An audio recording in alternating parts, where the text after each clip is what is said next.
संयमयोगः। श्रीभगवानुवाच अनाश्रितकर्मफलं कार्यं कर्म करोति यः स सन्न्यासी च योगी च नरद्विघ्न चापि।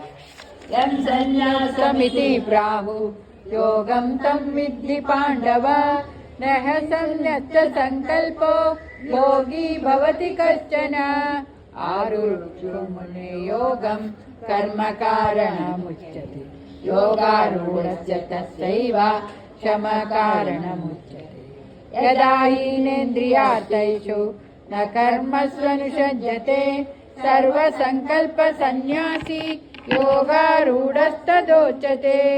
उद्धारेदात्मनात्मानं नात्मानमवसादयेत्। आत्मैवात्मनो बन्धु आत्मैवारिपुरात्मनः। बन्धुरात्मात्मनस्तस्य येनात्मैवात्मना चितः।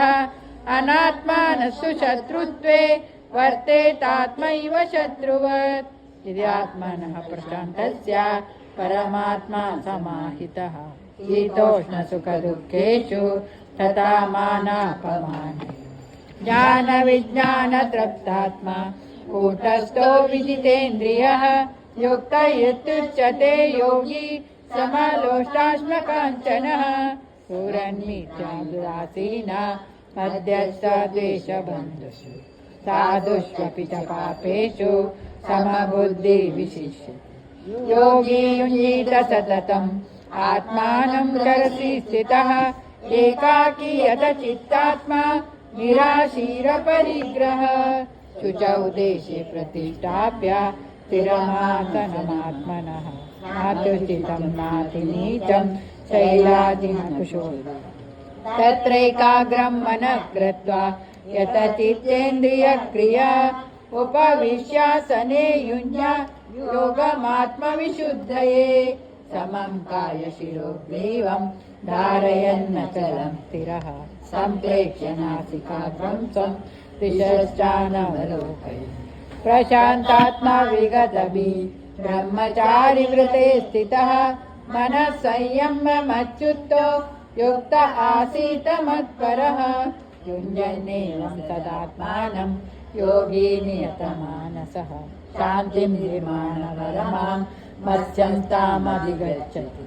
नात्यच्युतस्तु योगोऽस्ति न चैकान्तमनश्यतः। न चाति स्वप्नशीलस्य जाग्रतो नैव चार्जुन। युक्ताहारविहारस्य युक्तचेतस्य कर्म युक्तस्वप्नावबोधस्य योगो भवति दुःखः। यदा विनियतं चित्तम् आत्मनेवावतिष्ठते। निःस्पृहः सर्वकामेभ्यो युक्त इत्युच्यते तदा। यथा दीपो निवातस्थो नेङ्गते सोपमा स्मृतः। योगिनो यतचित्तस्य युञ्जतो योगमात्मनः। यत्रो परमते चित्तं निरुद्धं योगसेवया। यत्र चैवात्मनात्मानं पश्यन्नात्मनि तुष्यति। सुखमात्यन्तिकं यत्तत् बुद्धिग्राह्यमतीन्द्रियं। वेत्ति यत्र न चैवायं स्थितश्चलति तत्त्वतः। यं लब्ध्वा चापरं लाभं मन्यतेनाधिकं तथा। यस्मिन् स्थितो न दुःखेन गुरुणापि विचाल्यते। तं विद्या दुःखसंयोगा वियोगं योगसंज्ञितः। स निश्चयेन योक्तव्यो योगो निर्विण्णचेतसः। सङ्कल्पप्रभवान् कामं त्यक्त्वा सर्वान् शेषतः। मनः सैवेन्द्रियग्रामं विनियम्य समन्ततः। शनैः शनैरुपरमेत् उद्बाधातिगृहीतया। आत्मसंस्थं मनः कृत्वा न किञ्चिदपि चिन्तयेत्। यतो यतो निश्चरति मनश्चञ्चलमस्थिरं ततस्ततो नियम्येत आत्मैव वशं नयेत्। प्रशान्तमनसं ध्येयं योगिनं सुखमुत्तमम्।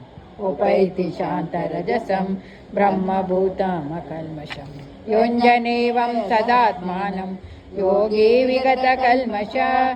सुखेन ब्रह्म संस्पर्शम् अत्यन्तं सुखमश्नुते।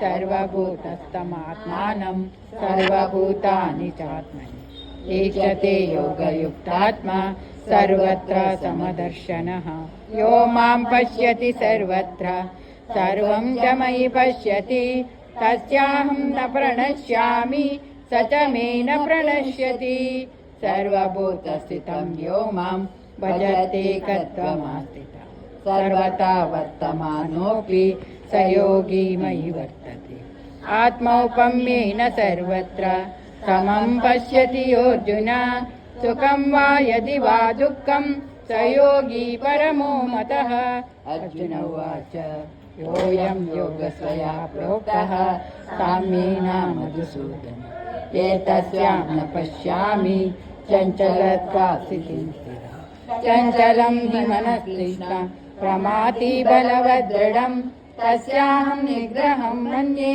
वायोरिव सुदुष्करम् हे भगवानुवाच असंशयं महाबाहो मनो दुर्निग्रहं चरम् अभ्यासेन तु कौन्तेय वैराग्येन च गृह्यते असंयतात्मना योगो दुष्टापैति मे मतिः वश्यात्मानः तु यतता शक्तो व्याप्तुमुपायतः अर्जुन उवाच अयति श्रद्धयोपेतो योगचलितमानसः अप्राप्य योगसंसिद्धिं कां गतिं कृष्ण गच्छति कच्चिन्नो भयविभ्रष्टं छिन्नाभ्रमिव नश्यति अप्रतिष्ठो महाबाहो विमूढो ब्रह्मणः पति एतन्मे संशयं कृष्ण चेतुमर्हस्य शेषतः त्वदन्य संशयास्याच चेतानामुपपद्यते श्रीभगवानुवाच पार्थ नैवेह नामुत्र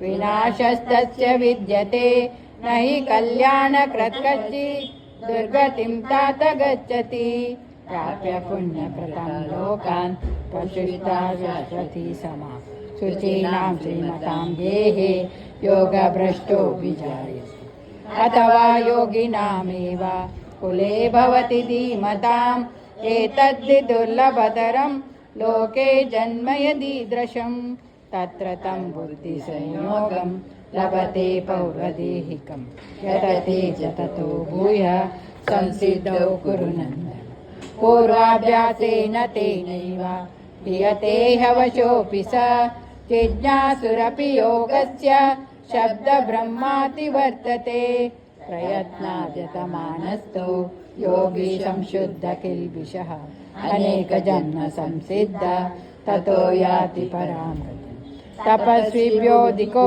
योगी ज्ञानिभ्योऽपि मतोऽधिकः कर्मिभ्यश्चाधिको योगी तस्माद् योगी भवार्जुन योगिनामपि सर्वेषां मद्गतेनान्तरात्मना श्रद्धावान् भजते यो मां समे युक्ततमो मतः ॐ तत्सदिति श्रीमद्भगवद्गीतासु उपनिषत्सु ब्रह्मविद्यायां योगशास्त्रे श्रीकृष्णार्जुनसंवादे आत्मसंयोगयोगो नाम षष्ठोऽध्यायः।